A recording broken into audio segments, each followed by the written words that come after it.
Hello, hello to all the math students out there. It's Mrs. Marcellus and my friend Barkamedes. In today's lesson, we're going to find the volume of rectangular prisms. Today's learning objective is students will find the volume of a rectangular prism by constructing models and applying a formula. First of all, we need to know what volume is. Volume is the number of cubic units needed to fill a three-dimensional figure. A rectangular prism is a three-dimensional figure with two parallel bases that are congruent rectangles. When we're finding the volume, we're filling up the inside with little cubes, and it would look something like this with a rectangular prism. Are you ready to go ahead and see if we can find a formula and solve some volume problems?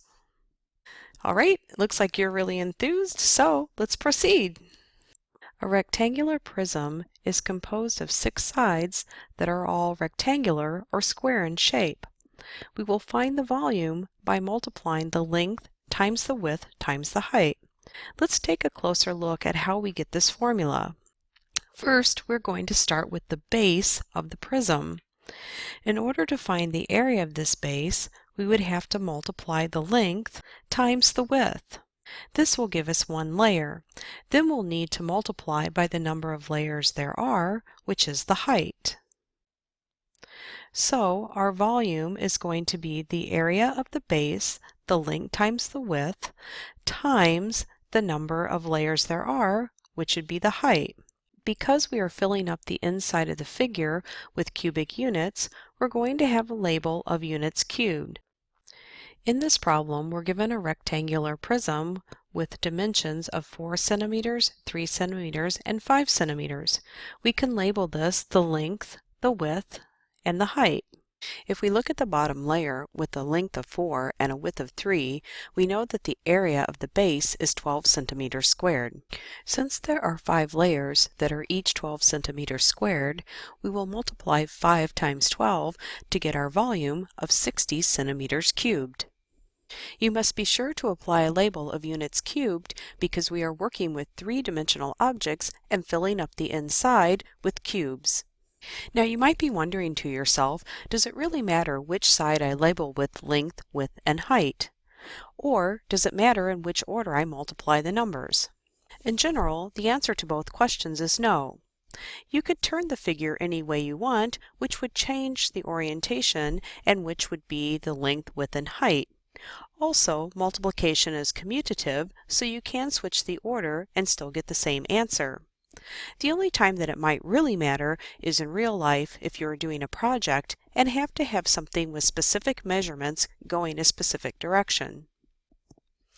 Let's find the volume of this gift I bought for Barkamedes.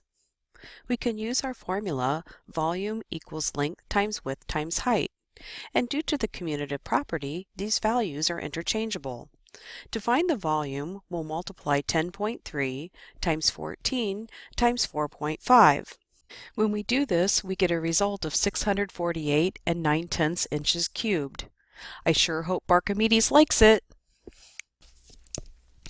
An Ottoman storage cube has a side length of 2 1/2 feet. What is the volume of storage space inside the cube? To calculate this, we can use the formula volume equals length times width times height. However, you might be wondering, what numbers should I use? Only one of the dimensions is given. The problem tells us the Ottoman is a cube. This means all of the sides are squares and all of the dimensions will be the same. The length, width, and height will each be 2 1/2 feet. We will have to find 2 1/2 cubed. We can turn 2 1/2 into the improper fraction 5 over 2. We will then multiply 5 over 2 times 5 over 2 times 5 over 2. This gives us 125 over 8. We'll next turn that back into a mixed number by dividing 125 by 8. The volume of the storage cube is 15 5/8 feet cubed. You could calculate this a second way by turning the fraction 2 1/2 into the decimal 2 5/10. You would then multiply 2.5 times 2.5 times 2.5. This will give you an equivalent answer that the volume is 15 and 625 thousandths feet cubed. In this problem, we're given the volume of the rectangular prism and we're asked to find a missing dimension. To solve, we could use our formula of volume equals length times width times height. We're told that the volume is 84, so we will have 84 equals the length of 7 times the width of 4 times the height. We can now use algebra to solve. We'll multiply 4 times 7 to get 28, and that will leave us with 84 equals 28 times h. To solve for h, we will divide both sides by 28. 84 divided by 28 equals 3. The height of the rectangular prism is 3 yards. A second way you could solve this is to divide twice. Since we know that we have to multiply the length times the width times the height to find the volume, you could start with the volume of 84 and divide it by the length of 7, which gives you 12. Then you divide 12 by the width of 4 to get the height of 3 yards. You also could have first divided by 4 and then by 7. As with many problems, there are multiple ways to solve it, so you have to choose the approach that makes most sense to you. Hey Archimedes, I'd say we're off to a pretty good start finding the volume of three-dimensional figures. Wouldn't you agree? How about we go see what's in that gift I got for you? Would you like to open it now? All right, I think we should go do that. But first we need to say bye for now to our math students.